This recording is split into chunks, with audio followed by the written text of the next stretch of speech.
अस्सलाम वालेकुम, welcome to my channel. कैसे हैं आप सब? उम्मीद करती हूँ कि आप सब खैरियत से होंगे। मैं भी अल्हम्दुलिल्लाह ठीक हूँ। बस जी आज जो है मेरी वीडियो जो है वो मोस्टली होगी किचन क्लीनिंग पे, तो मैंने कहा सुबह सुबह ज़रा आपसे जो है मैं शेयर कर लूँ। आटा मैंने रात को गूंदा नहीं हुआ था और मैंने सुबह नाश्ता करवाना था हस्बैंड को। मुझे समझ नहीं आ रही थी कि मैं क्या बनाऊँ, तो मैंने फिर जल्दी जल्दी जो है वो मीठे पूड़े बना लिए थे। थोड़ी सी मेरे पास सूजी पड़ी थी आधा कप, और 1 कप मैंने मैदा डाला, साथ मैंने 1 अंडा डाल दिया, चीनी डाल दी, और थोड़ा सा जो है 1 टीस्पून के करीब जो है इलायची पाउडर डाल के और पानी डाल के उसको अच्छी तरह से मिक्स कर लिया। और मैंने बना लिए मीठे पूड़े और साथ चाय।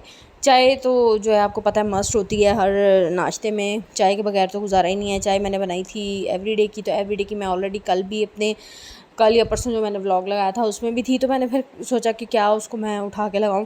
तो चलें जी, बस इसी को जो है आपके साथ शेयर करते हैं। मीठे पूड़ों की रेसिपी इस तरह से जो है वो मैंने तवे पे उसको डाल के थोड़ा सा फैला दिया था गोल सा, और फिर उसको मुझे हल्का सा घी लगा के, आप ऑयल भी लगा सकते हैं, आप देसी घी भी लगा सकते हैं, आप मक्खन भी लगा सकते हैं, वो आपकी अपनी चॉइस है, आप जो मर्ज़ी लगाएं। तो ये तो टेस्ट पर डिपेंड करता है ना, जिन्हों जो जहा टेस्ट होएगा वो हो जाया करेगा। तो इस तरह से करके मैंने बना लिया था। आप इसको ज़्यादा रेड भी कर सकते हैं। तो ये मैं आपको जी अपने किचन की हालत दिखा दूँ, क्या तूफ़ान बदतमीज़ी मैंने फैलाया हुआ है। और मेरी जो है वो किचन की सफाई होती है वीकली बेसिस पे, लेकिन मैं आपको बताऊं कि 1.5 महीना हो गया मैंने किचन को छोड़ा हुआ था। किचन को क्या, मैंने सब कुछ ही छोड़ा हुआ था। तो अब आज मैंने कहा कि बस बंदी बहुत हो गई है, हूँ तू काम कर ला ज़रा कोई। तो बस इसीलिए मैंने कहा चलें आज जो है वो किचन से स्टार्ट करते हैं, किचन की सारी सफाई करते हैं, क्योंकि किचन साफ़ हो तो समझो सारा घर साफ़ है बेटा, ऐसा ही होता है। तो सबसे पहले जो है वो नाश्ते के मैंने बर्तन वगैरह समेटने थे, वो सारे समेटे, हर चीज़ मैंने जो है वो क्लीन की, और उसके बाद फिर मैंने बाकी स्टेप बाय स्टेप सारे काम किए थे। और मुझे जो है वो नहीं होता कि भी हर चीज़ फैला दो फिर आप जो है वो सारी सफाई करना शुरू करो। ये एल शेप भी नहीं कह सकते, स्क्वायर शेप में सारी वो बनी हुई हैं शेल्फ्स। तो मैंने जो है वो एक एक करके सारी शेल्फ्स को साफ़ किया था। और सबसे ज़्यादा मुझे गुस्सा आता है जब आपके पास ये जो आप बर्तन धोने वाली जो आपकी टोकरी होती है वो गंदी हो, उसमें स्मेल हो। उफ़ अल्लाह, ये महीना हो गया मैंने नहीं साफ़ की, तो ये इसमें भी बहुत बुरा हाल था वैसे तो दिल का था मैं अपने चंडे ही मारूँ अपने आप को, जो मैंने हाल किया हुआ था किचन का। तो बस ये जो है ऑयल मैंने रखा हुआ था फ्राई। आजकल मैं रोज़ ही ऑलमोस्ट कुछ ना कुछ फ्राई कर रही थी, कभी फ्राइज़ कर रही हूँ कभी। असल में बात यह है कि जब हमने शिफ्ट किया था तो हमारा मतलब 5-6 लाख रुपया लग गया था, तो काफ़ी ज़्यादा जो है ना मतलब सेविंग्स जो है वो ख़त्म हो गई थी। तो उसके बाद जो है जॉब के जो हस्बैंड की जॉब के आती है, तो ज़ाहिर है अब रेंट भी देना होता है, फिर बिजली का बिल भी होता है। अब जो DHA में रहते हैं उनको पता है कि जो है वो मेंटेनेंस चार्जेस भी होते हैं यहाँ के। तो मेंटेनेंस चार्जेस उस वक्त 3000 थे जब हमने शिफ्ट किया था, अब डायरेक्ट इन्होंने 1500 बढ़ा के 4500 कर दिया। तो बिल में जो मतलब जितना मर्ज़ी बिल आए, बिल में ये 4500 ऐड होकर आते हैं। तो अब आप अंदाज़ा कर सकते हैं 4500 तो लाजमी आना ना। और फिर अब जब गर्मियाँ आ गई हैं तो बिल ज़्यादा आता है, तो थोड़ा सा हमारा ना बजट आउट हुआ है। तो जो है चिकन गोश्त वगैरह आजकल मैं नहीं बना रही और ज़्यादा मेरा आलूओं पे ही ज़ोर है। तो कल भी मैंने आलू की भुजिया बनाई हुई थी। आज जो है मैंने आलू वाले चावल बनाने थे, वो मैं अगले व्लॉग में आपके साथ शेयर करूँगी। तो अभी जो है मैंने किचन की क्लीनिंग आपके साथ शेयर करनी है, तो मैं वही शेयर कर रही हूँ। इस तरह से जो है वो सारा मैंने जो है सब कुछ हटा के एक साइड से मैंने शुरू किया। कॉर्नर में पड़ी हुई थी टोकरी, उसको मैंने पहले साफ़ किया, सारे बर्तन धो लिए हैं, उसको धो लिया। उसके नीचे जो मैंने ट्रे रखी होती है मैंने उसको धो लिया।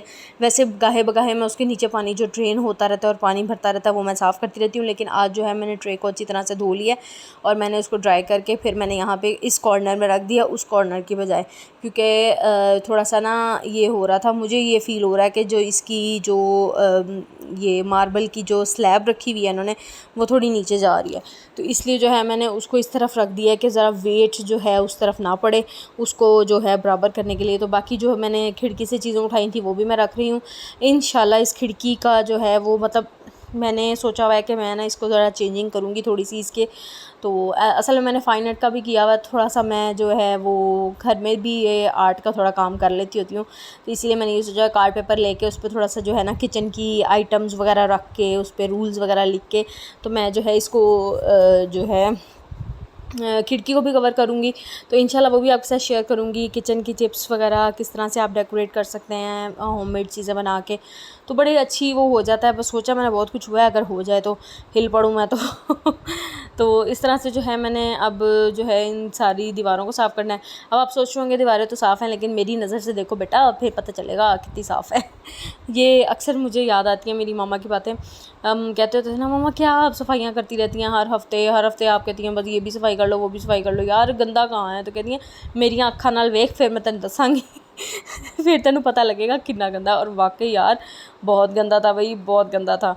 मतलब अब मैं आपको बताऊं कि गंदा असल में मतलब ये चीज़ें कहाँ गंदी होती हैं, मतलब यहाँ कौन सा कोई वो चूल्हा है या कुछ है। लेकिन अब आप नोटिस करो कि जब हम चूल्हा वगैरह चलाते हैं तो उसकी ग्रीस जो उड़ती है ऑयल वगैरह की, तो वो सब जो है वो उससे इफ़ेक्ट पड़ता है। तो माइक्रोवेव भी मैंने जो है इस कॉर्नर में रखा था, और माइक्रोवेव के ऊपर शीट रखी हुई थी। शीट मैंने इसलिए रखी हुई थी कि अक्सर माइक्रोवेव्स की जो है ना ऊपर होते हैं नेट, उसकी जो मतलब हवा निकलनी होती है ना उसकी क्या कहेंगे उसको, चलें जो भी कहेंगे, नेट जो होती है जब चल रही होती है तो उसकी हवा जो बाहर निकलती है कुछ माइक्रोवेव के ऊपर होती है। जिनके माइक्रोवेव के ऊपर है वो उनको मैं नहीं कहूँगी कि आप बिछाएं। मेरे माइक्रोवेव के उस साइड पे है, इसलिए मैं उस साइड की तरफ जो है मतलब जो दीवार वाली साइड है उसकी तरफ मैं शीट नहीं बिछाती। शीट मेरी होती है इस तरफ, क्योंकि ये देखें इस तरफ आपको नज़र आ रहा है बिल्कुल क्लीन है, कोई इसमें नेट नहीं है। उस तरफ वो देखें, उस तरफ उसकी वो है मतलब अंदर से भी जो मैं साफ़ कर रही हूँ तो उसकी लेफ़्ट साइड पर आपको नज़र आ रही होगी। तो इसलिए मैं उस तरफ जो है शीट नहीं बिछाती, शीट मेरी इस तरफ से होती है। और ऊपर से मैंने सारा कवर किया हुआ है कि साफ़ सुथरा माइक्रोवेव रहे। तो वैसे तो जहेज़ का होता है ना, तो जहेज़ के माल की वैसे भी बात ही और होती है तो इस तरह से जो है सारा कुछ मैं क्लीन, अक्सर मैं अपने हस्बैंड को छेड़ती होती हूँ कि कोई बात होती है ना कि मेरे माँ पापा ने दिया। तो अब हमने जब शिफ्ट किया तो मेरा सारा सामान अभी मुल्तान ही पड़ा हुआ है। कुछ चीज़ें जो हैं मेरी इधर आ गई थी, बाकी जो मतलब मेरा बेड वगैरह जो कुछ है ना वो मेरा उधर मुल्तान वाले घर में रूम में पड़ा हुआ है। तो मुझे ये कहते हैं अब यहाँ पे तुम्हारे मामा पापा की दी हुई कोई चीज़ नहीं, ये मेरे मामा पापा की है, मेरी बनाई हुई चीज़ें तो बस इस तरह से जो है मैंने इसको माइक्रोवेव को भी साफ़ कर लिया था। माइक्रोवेव आप ये देखा करें कि जो है ना अब ये स्क्रबर जो है ना मैंने कोई स्प्रे कोई चीज़ यूज़ नहीं की है। मैं कहूँगी जी पैसा लगा हुआ है या कुछ है, मैं आपको सिंपली तरीके से बता रही हूँ हर चीज़ आपको देसी तरीके से कि किस तरह से साफ़ करनी है, और बड़ा अच्छा साफ़ सुथरा चमक जाता है हर चीज़। तो मैं आपको बता रही थी जो आपके पास स्क्रबर होता है हाथ धोने वाला, बर्तन धोने वाला, सॉरी हाथ धोने वाला, बर्तन धोने वाला जो होता है, एक होता है ग्रीन स्क्रबर लगा होता है उसके आगे जिससे हम बर्तन धोते हैं। आपने वो यूज़ नहीं करना इसके अंदर, आपने जो फॉर्म वाली साइड है उस पर हल्का सा जो है वो साबुन लगाना है तो उसको यूज़ करना है। और बाकी जो है इस तरह से जो है मैंने जो चीज़ें उतारी थी मैं वो सब लगा रही हूँ साथ साथ। और अब जो है स्पाइस रैक की बारी है। स्पाइस रैक भी जो है ना आप यकीन करें मुझे समझ नहीं आ रही कि मुझे क्या हो गया है। मैं मतलब खाना बनाती हूँ ना तो हर चौथे पाँचवें दिन मैं इसको साफ़ करती रहती हूँ। इसको मैंने जो है 22 या 23 डेज़ बाद साफ़ किया है, और वो इतनी ग्रीस थी इसके ऊपर, इतनी ग्रीस थी। देखें चीज़ें बनाना बहुत आसान है, लोग कहते हैं जी चीज़ें बनाना मुश्किल है, चीज़ें बन जाती हैं, लेकिन उनको मेंटेन रखना, उनको जो है उस तरह से रखना, प्यार से रखना जो है ना वो भी बहुत एक महारत होती है। लोग कहते हैं जी फ़ैशनी चीज़ें रखी हुई हैं, फ़ैशनी, आप रखो, आप हर चीज़ रखो यार, लेकिन आपको ये तरीका तो होना चाहिए ना कि आपने किस चीज़ को किस तरह से हैंडल करना है, किस चीज़ को किस तरह से जो है वो ठीक रखना है। तो चीज़ें बनाना मुश्किल नहीं है, चीज़ों को मेंटेन रखना मुश्किल है। तो वो आप अगर चाहें तो आपके लिए मुश्किल नहीं होना चाहिए, आप करते रहें। तो बस उसके बाद जो है वो मैंने चूल्हा साफ़ कर लिया था। ये मैंने धो के जो है थोड़ा सा ड्राई होने के लिए रखा था। तो चूल्हा जो है मेरा असल में जो है ना कुछ जो इस शेप में है ना वो आते हैं, क्या कहना चाहिए उसको, ग्लास उसमें बेस में। मैंने ग्लास बेस में नहीं लिया था, मैंने जो लिया था स्टील बेस में। स्टील बेस में लेने का मकसद यही था कि मुझे जो है ना मैं कहती हूँ बस चूल्हा गंदा ना हो। चूल्हा गंदा जो है ना वो ग्रीस और अजीबोगरीब जो मतलब चीज़ें उबल जाती हैं और वो उसके ऊपर लग जाती है। तो ग्लास वाला होता है ना, तो ग्लास वाले को साफ़ करना बहुत मुश्किल हो जाता है। वो आप स्टील वूल यूज़ भी करो तो उस पर निशान पड़ जाते हैं। तो इसको जो मर्ज़ी करो, जैसे मर्ज़ी इसका रगड़ा लगाओ इसको कोई फ़र्क नहीं पड़ता। इसी बेस पे मैंने जो है स्टील बेस का लिया था। और बस जो है ये नीचे मैंने टेबल रखी हुई थी, यहाँ पे जो है ना जगह थी उसकी कुकिंग रेंज की जगह थी। तो और साथ जो है वो सिलेंडर को सेट करना था, क्योंकि यहाँ पे गैस अभी नहीं है, गैस आ जाएगी। तो मैंने फिर यही किया कि मैंने इसके जो है ना टेबल बनवाया क्या मेरी नंद के घर पड़ा हुआ था, वो यूज़ करती थी, तो उन्होंने भी शिफ्ट करना था, तो उन्होंने टेबल मुझे दे दिया फिर। और ऐसा जो है वो टेबल फिट आया इसके ऊपर, जैसे बना इस जगह के लिए था। तो फिर मैंने टेबल रख के, तो ऊपर जो है वो मैंने जो है वो चूल्हा रख लिया और नीचे मैंने सिलेंडर को सेट कर लिया। सिलेंडर के साथ जो है वो मैंने जो है बाल्टियाँ वगैरह जो अपने राशन की होती हैं वो सेट कर लिया। ऊपर मैंने इसके ऊपर जो है वो शीट डाल दिया है, तो ये स्पेस सेविंग भी हो गया और सारा कुछ ही सेट हो गया।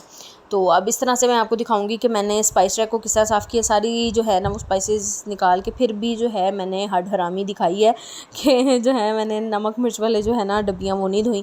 वो मैंने इसलिए नहीं धोई क्योंकि जब खाली होती है ना, तो मैं इसको जब खाली होती है तो मैं धो के इसको फिर खुश करके फिर ही भरती हूँ, तो इसलिए मुझे ज़रूरत इतनी महसूस नहीं हुई। बाकी जो है वो मैंने सारा निकाल के उसको अच्छी तरह से धो लिया था।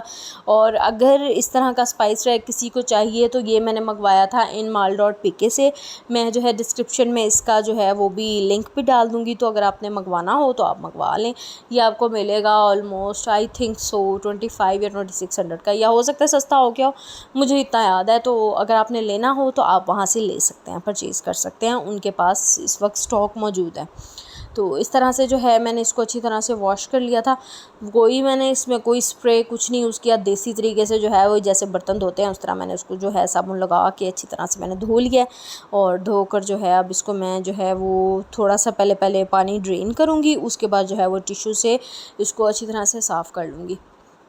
तो अगर आप इस तरह से जब किचन साफ़ करते हैं ना, अच्छी तरह जब किचन एक दफ़ा साफ़ हो जाता है तो 15-20 दिन कहीं भी नहीं जाता, मतलब साफ़ सुथरा रहता है आपका किचन। तो इसके बाद जो है इंशाल्लाह मैं आपके साथ शेयर करूँगी अपनी हाउस क्लीनिंग, क्योंकि मैंने ना असल में मैं आपको बताया था ईद पे मैं बहुत ज़्यादा मुझे वो हो गई थी फूड पॉइजनिंग।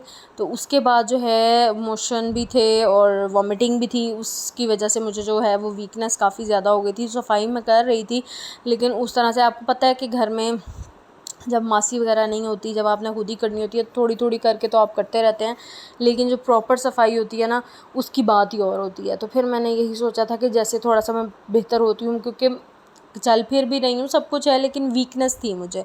तो बस मैंने उसी में सोचा था कि मैं जो है प्रॉपर्ली जब अपने आप को सोच लूँगी कि जी मैं ठीक हूँ, फिर ही ये काम हो सकता है, उस तरह नहीं हो सकता। तो फिर ये है कि मैंने स्टार्टिंग जो है वो किचन से ही लिया है। किचन का मैं आज कर लूँगी, उसके बाद जो है वो घर की तरफ आऊँगी तो एक एक कमरा करके जो है वो उसको कर लूँगी। बड़ा मेरा कोई वो ताजमहल तो नहीं है, अल्हम्दुलिल्लाह जिस भी हाल में रखा हुआ है अल्लाह पाक का लाख शुक्र है। 2 कमरे हैं, एक टीवी लाउंज है, आपको मैंने हाउस टूर भी दिया था, आप वो भी देख सकते हैं वीडियो। तो इस तरह से जो है मैंने कर लिया था। और जब आपको पता होता है कि आपकी कोई हेल्पर नहीं है तो इस तरह काम करना आपके लिए ज़्यादा आसान भी हो जाता है। तो बस ये थी आज की वीडियो। मैं सबको यही कहूँगी कि जिसने मेरे चैनल को सब्सक्राइब नहीं किया वो मेरे चैनल को सब्सक्राइब कर लें, बेल आइकन को प्रेस कर दें ताकि मेरी आने वाली तमाम वीडियोज़ के बारे में पता चलता रहे। और लाइक कमेंट करके मुझे ज़रूर बताया करें कि आपको मेरी वीडियो कैसी लगी है, और कोई गलती होती है, कुछ भी होता है, क्योंकि मैं कहती हूँ आपको परफेक्ट कोई नहीं होता। तो बस यही थी आज की वीडियो। तो ज़रूर लाइक और कमेंट करके बताइएगा और सब्सक्राइब ज़रूर कर दीजिएगा। अल्लाह पाक आप सबको अपने हिफ्ज़-ओ-मान में रखे, खुश रहें, आबाद रहें, हंसते मुस्कुराते रहें, और इसी तरह जो है वो मेरी वीडियोस को लाइक भी करते रहें, कमेंट भी देते रहें और देखते भी रहें, और कोशिश कीजिएगा कि पूरी वीडियो देखिएगा। तो मेरी तरफ़ से अल्लाह हाफ़िज़। तो